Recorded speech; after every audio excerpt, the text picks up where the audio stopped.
Ассаламу алейкум туғандар, қандайсыздар? Назарыңыздарда қайрадан эле базары жоқ каналы. Бүгін 16 декабрь 2022 жыл. Мен Бишкек шаарынын батыш тарабы Вайнонтоновкада жүрөм туғандар. Ушул жактан бир сатылуучу үй бар экен, ошол жөнүндө силерге маалымат берейин дегем. Биринчи болуп баруу жолун түшүндүрөйүн. Азыр мен турган жер Советский жана Фрунзе көчөсүнүн кесишинде жүрөм. Сатылуучу үй ошол Советский көчөсүндө жайгашкан. Советский көчөсү 1А даректе болуп калат. Ал жака баруу үчүн сиздер шаардан келип жатканда сол тарапты карап келсеңиздер, бул жерде Кыргызстан банк деген мондай техника саткан магазин бар экен. Ушунан өткөндөн кийин эле бул Советский көчөсү менен сол тарапты карай шаардан келип жатып, сол тарапты карай чыксаңыздар, ушул чоң көчөдөн 500 метр аралыкта сатылуучу үйүбүз жайгашкан тугандар. Анан бул жерден шаарда карай көптөгөн маршруткалар менен барсаңыздар болот. Мына ушундай. Анда эмесе мен сатылуучуга карай жол алдым тугандар. Сиздер лайктан басып, өз оюңуздарды комментарийге жаздырыңыздар. Жана күн сайын Бишкек шаарынан Чүй областынан сатылуучу үйлөр, квартираларды көргүңүздөр келсе, подписация баскычын басып кетиңиздер. Окей тугандар, келүү жолун түшүндүргөнчө бүгүнкү чыгарышта сатылуучу үйгө да жетип келип калдым. Бул үйүбүздүн көчө тарабы. Дареги Советский көчөсү 1А дарегинде жайгашкан тугандар. Көчө тараптан мондай темирден болгон ворота жана короосу тегерентте пескоблок менен забор кылынган. Бул үйүбүздүн түштүк тарабы болуп калат. Южная Советская көчөсүнүн кесилишинде жайгашкан. Макей бул жагы. Анан мектеп боюнча айтсак, мектепке деле жакын эле жерде жайгашкан. Бул жакты карай 5-10 мүнөт эле бассаңыздар мектепке, садик болсо андан да жакын жерде жайгашкан тугандар. Эми короосуна кирип калган маалыматтарды берейин. Үйдө суу бар экен, свет бар экен тугандар. Канализация, центральный канализация деле бар. Генен душтан чыккан суулар башка канализацияга кошсоңуздар болот тугандар. Бул макей короосу.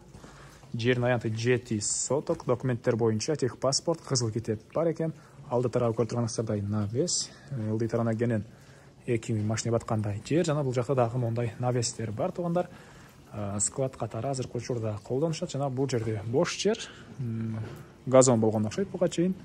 Азыр кар болгонуга байланыштуу жакшы билинбей турган учуру. Анан бул жакта 126 квадрат метр болгон үйүбүз. Стенасы могу кошулган жери кирпич, анан ал жагы бышпаган кирпич экен.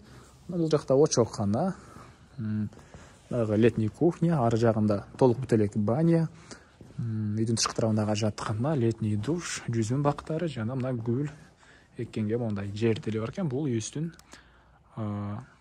түштүк тарабынан көрүнүшү тугандар. Жер стяжка болуптур. Бул жакта кирпич менен салынган толук бүт элек баня, центральный канализация бар тугандар. Бул жактагы очокту көргөзүп кетейин. Бул навестин ылдый тарабында мондай 2 очок, ылдый тарабы стяжка болгон тугандар. Анан бул жакта летний кухня. Это летний кухня.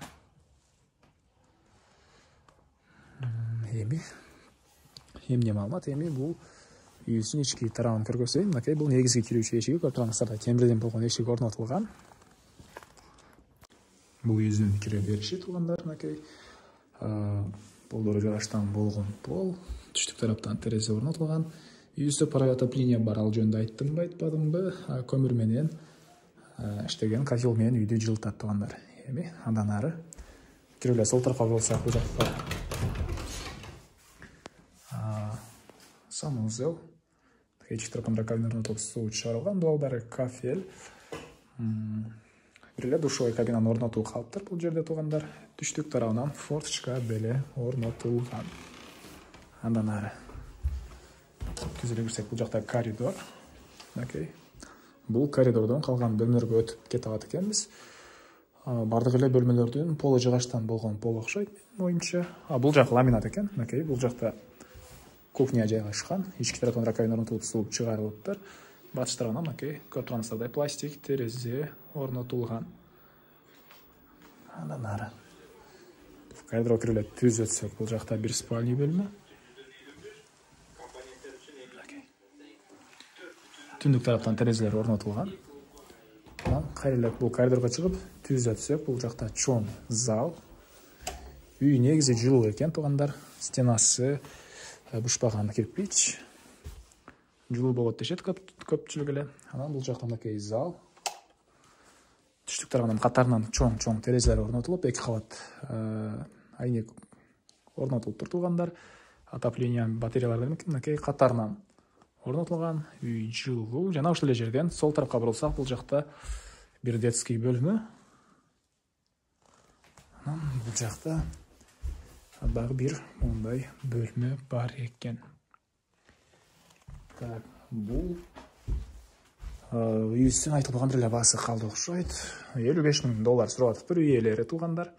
Звонок кылып сүйлөшүп көрүңүздөр, экранда жана описанияда номерлери турат. Сүйлөшүү болот. $55,000 сүйлөшүү болот. Анан бул видеону достор менен, группалар менен бөлүшсөңүздөр, сиздер мага үй ээсине чоң жардам берген болосуздар туугандар. Анда эмесе мен сиздер менен коштошом. Кийинки чыгарышка чейин туугандар, саламатта калыңыздар.